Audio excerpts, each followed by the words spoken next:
Kembali lagi bersama kami dengan Hukum ID. Pada siang hari ini kami bersama Pak Prof. John Piris berada di kampus Pasca Sarjana UKI akan membahas masalah Pilkada 2024 yang tidak akan lama lagi akan kita ramaikan di demokrasi di bangsa ini. Selamat sore Pak Prof. Bagaimana kabar? Sore, baik. Sore. Baik ya. Ya. Ini Pak Prof, kita bicara mengenai Pilkada ke depan. Pak Prof melihatnya sebagai akademisi dan sebagai guru besar di Fakultas Hukum UKI Pasca Sarjana. Pandangan Pak Prof sendiri sebagai akademisi Pilkada 2024 nanti akan serentak dijalankan ini, bagaimana Pak Prof? Ya, ini model baru ya, yang kurang lebih ini yang ketiga kali ya. Iya. Pilkada serentak ini. Sebelumnya kan biasa-biasa saja. Yang pasti itu entah role model apapun, asas-asas pemilihan itu harus memang ditaati. Misalnya pasal 22E itu asas langsung, umum, bebas, rahasia, adil, luber-jurdil itu harus ditepati. Dan asas-asas itu diturunkan pada aturan pelaksanaannya dalam rancangan undang-undang, dalam undang-undang pilkada misalnya, atau undang-undang pemilu, pilpres dan sebagainya. Tapi di dalam kenyataannya asas-asas itu tidak dilaksanakan dengan baik. Bahkan dilanggar ya secara kasat mata oleh konstitusi. Ya, oleh bisa saja penyelenggara, ya, bisa saja pengawas, bisa saja aparatur negara yang mengawasi jalannya pemilu yang demokratis itu, sehingga jadinya pemilu tidak demokratis tapi quote-unquote ada kecurangan yang luar biasa, terstruktur, ya, masif, ya, itu terjadi pada pilpres juga, ya, pada pileg juga, dan kita harapkan pilkada 2024 ini yang dilangsungkan secara serempak di seluruh provinsi ya, kabupaten kota itu bisa kembali ke asas-asas dasar itu, ya, bebas, jujur, adil, rahasia itu. Dan justru dalam pasal 18 menyangkut pilkada itu, pemilihan gubernur pada tingkat provinsi, bupati, wali kota pada tingkat kota dan kabupaten itu harus dilakukan secara demokratis. Nah, kata demokratis itu harus merujuk pula pada asas-asas sebelumnya, ya, langsung, ya, umum, bebas, rahasia, jujur dan adil. Ya. Kalau hanya demokratis dalam frase saja, dalam diksi saja, dalam kata-kata saja yang menghias norma-norma hukum itu tidak dilaksanakan dengan baik melalui implementasi asas-asas pemilu, pilkada, asas demokrasi yang bermartabat, saya kira hasilnya juga tidak akan memberikan manfaat yang besar bagi kehidupan politik, ya, bagi pendidikan politik kita, bagi generasi bangsa kita ke depan. Nah, saya lihatnya di situ. Jadi kita harus taat asas, taat hukum, ya, taat pada aturan-aturan yang berlaku, ya, jangan sampai dilanggar atau sengaja dilanggar, ya, hanya untuk kepentingan orang-orang tertentu dengan bayaran-bayaran tertentu. Kan di situ. Jadi equality before the law itu memang harus diterapkan dengan baik. Prinsip imparsialitas, kenetralan, ya, kenetralan itu dan ya fairness, kewajaran itu harus ditegakkan juga dengan baik. Bukan saja hukum-hukum yang ditulis dalam buku-buku itu law and the books, tapi law and action. Penerapannya itu harus dapat dipertanggungjawabkan secara etik dan moral. Di situ kunci kita, ya. Bicara kalau untuk dunia kampus sendiri dan dunia pendidikan, berarti kan sebagai guru besar hukum tata negara, Pak Prof sendiri melihat fungsi dari kampus sendiri untuk melihat Pilkada 2024 ini seperti apa, Prof? Ya, perguruan tinggi itu bukan menara gading ya, sebuah bangunan yang memang indah, megah, besar, maju teknologinya, banyak guru besarnya, banyak doktornya, banyak magisternya, banyak mahasiswanya, banyak prodinya, banyak ilmu pengetahuannya. Tidak seperti itu. Tapi dia sebagai lembaga normatif untuk mendidik, ya, mendidik, merawat, membina kader-kader bangsa, kader masa depan bangsa dan negara, juga kader dalam aras yang lebih tinggi, tingkat global. Kan begitu. Misalnya ada diplomat Indonesia yang bisa menjadi sekretaris jenderal PBB misalnya, seperti itu. Itu kan harus diproduksi di kampus, difabrikasi di kampus. Dibina kan? Ya, bukan dari luar, dibina di kampus. Sejak S1, S2, S3, strata-strata itu diikuti dengan baik. Belum juga ada sekolah-sekolah kedinasan ya. Nah, juga bidang-bidang lain ya, teknolog kita ya, dari kampus-kampus ternama maupun kampus-kampus yang baru berkembang itu sangat penting untuk kita bina, tidak saja menguasai ilmu dan teknologi juga, tapi mereka-mereka itu teknolog yang berintegritas. Gitu. Jadi kampus itu sebetulnya salah satu pilar demokrasi itu, selain pers ya, selain partai politik. Tanpa pembinaan yang cukup signifikan, saya kira tidak mungkin kita mendapatkan calon pemimpin pada level lokal, nasional maupun global. Seperti filsuf Tanzania Ibnu Khaldun mengatakan ya, bahwa ciri khas manusia yang beradab itu adalah manusia yang berpendidikan tinggi. Nah, itu ya, filsuf Islam dari Tanzania itu menarik sekali pemikirannya itu. Lantas Immanuel Kant mengatakan bahwa ciri khas kebudayaan adalah bagaimana semua orang harus mampu mengajar, mendidik, membina dirinya sendiri. Ya, terutama membina integritas ya. Bukan membina popularitas dengan uang, dengan menguasai sektor-sektor produksi ya, atau menjadi pimpinan di berbagai kementerian atau lembaga-lembaga atau badan-badan. Oke, setuju. Tapi yang paling penting juga adalah integritas itu, ya.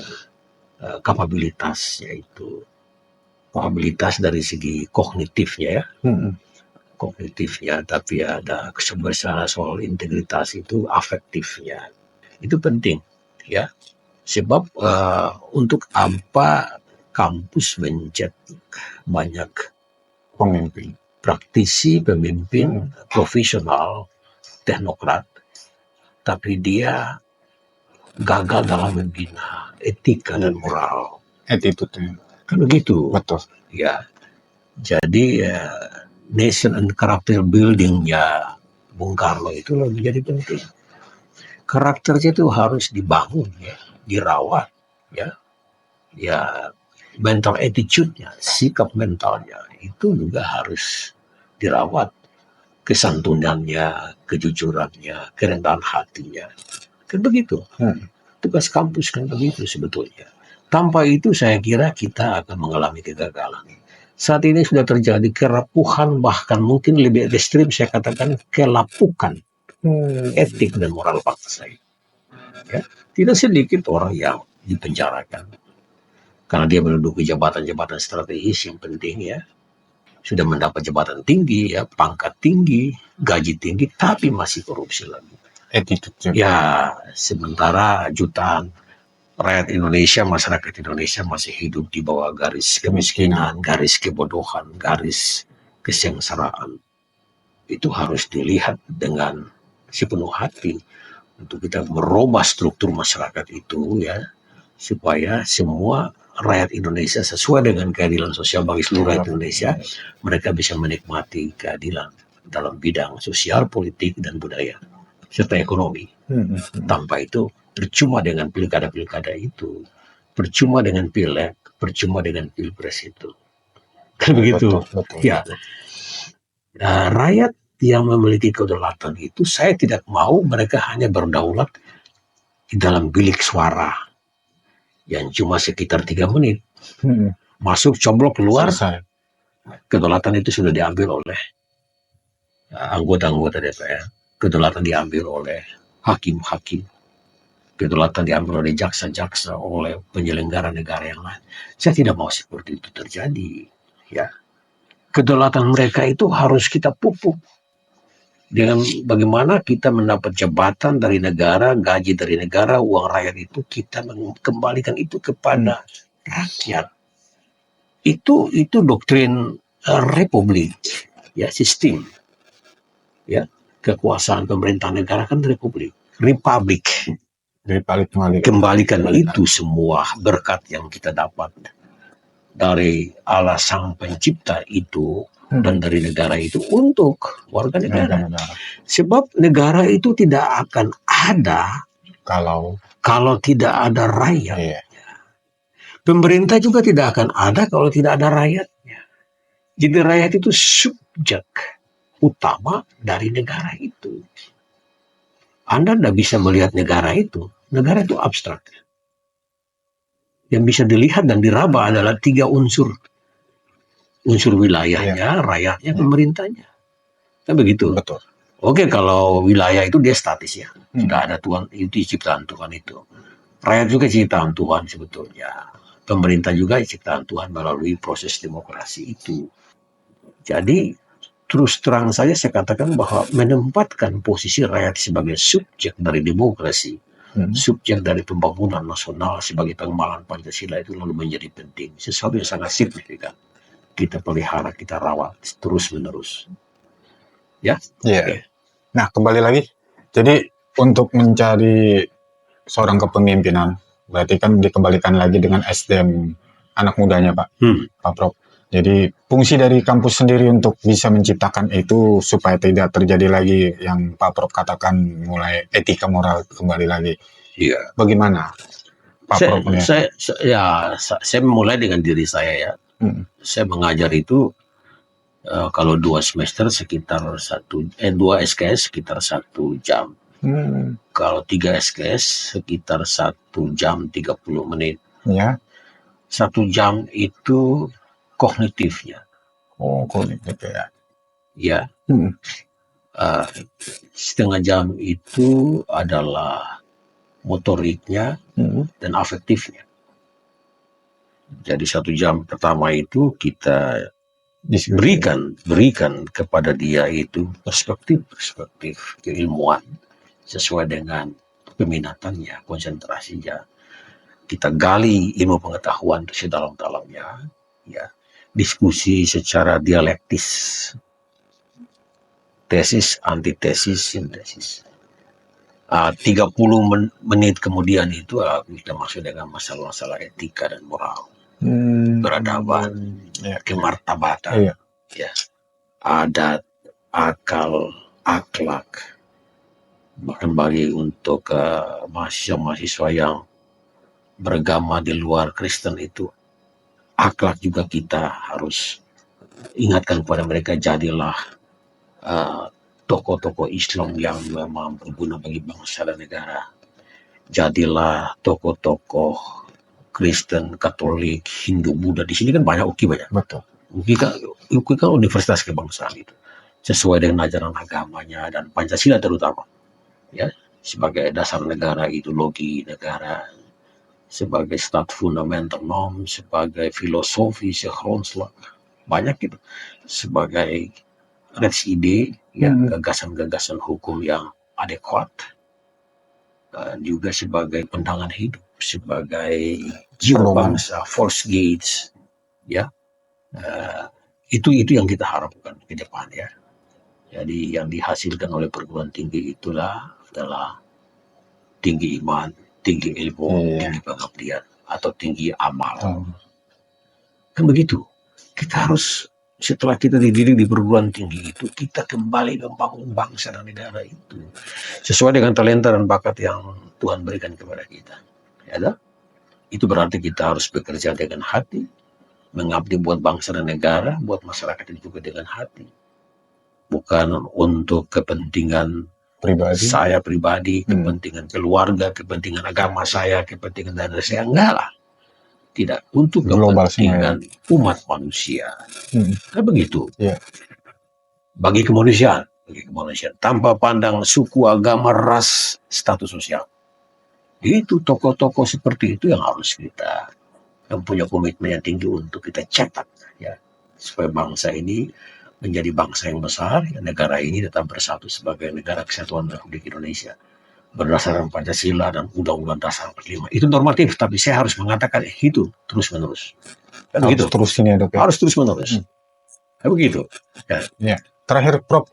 Jadi harapan dan keinginan Prof untuk Pilkada 2024 ke depan nanti sebagai guru besar hukum tata negara, bagaimana Prof memberikan suatu solusi untuk supaya generasi muda ini menjadi seorang pemimpin, terlebih di dunia kampus, menciptakannya ini. Catatan saya bagi penyelenggara pilkada itu, berlakulah adil, jujur, dan benar.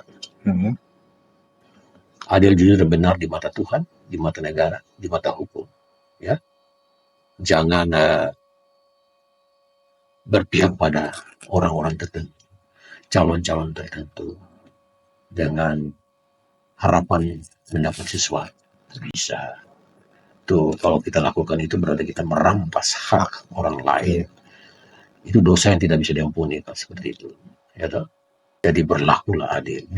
Pilkada yang demokratis itu sangat tergantung dari sifat dan karakter penyelenggara negara yang juga demokratis. Penyelenggara pemilu yang demokratis, jujur, adil, dan bertanggung jawab, beradab, dan bermartabat. Kan di situ kuncinya. Ya, kalau itu semua jalannya, Prof. Selesai. Itu. Oke? Oke. Ada lagi, Prof? Saya kira udah cukup. Saya kira masyarakat sudah cukup tercerahkan dari berbagai informasi di channel YouTube dan medsos yang lain. Ya, saya harapkan supaya pilkada di seluruh Indonesia, terutama di Jakarta, ya, daerah saya berjalan dengan baik. Amin. Pilihlah orang yang tepat di tempat yang tepat. Jangan pilih orang yang salah. Gitu. Sebab kalau pilih orang yang salah hanya untuk berorientasi pada hasil pemilu itu saja, rakyatnya yang akan mengalami kerugian dan kemunduran kehidupan yang luar biasa. Ya, rakyat sangat mengharapkan bahwa tumpuan harapan mereka itu ada di pundak wakil-wakil rakyatnya itu, gubernurnya, ketua DPRD-nya, bupatinya, wali kota, dan semua perangkat itu, ya. Dan tidak boleh menabrak dan melanggar konstitusi, tidak boleh. Ya, pilihlah orang yang mempunyai kemampuan manajerial, profesional dalam bidang politik dan pemerintahan. Ya, kemampuan meritokratisnya, jangan spoil sistem, ya, merit sistem, ya. Orientasinya ke situ, gitu.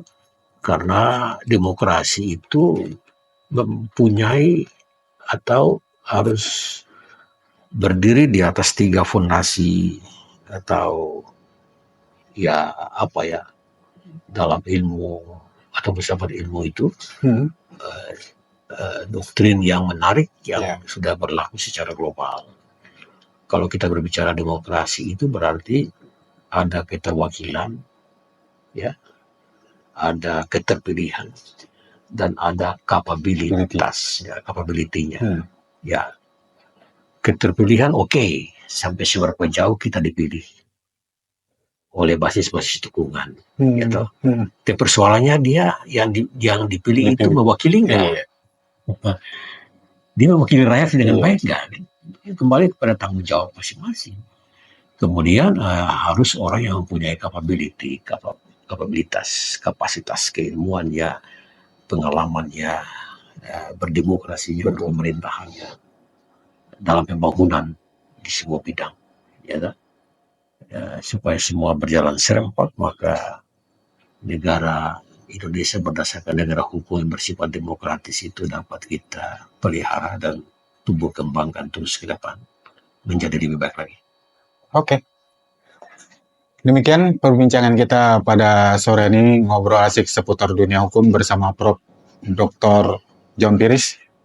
Kiranya ini menjadi suatu ilmu bagi kita ke depan bahwa Pilkada 2004 nanti semuanya akan berjalan lancar, jujur, dan adil.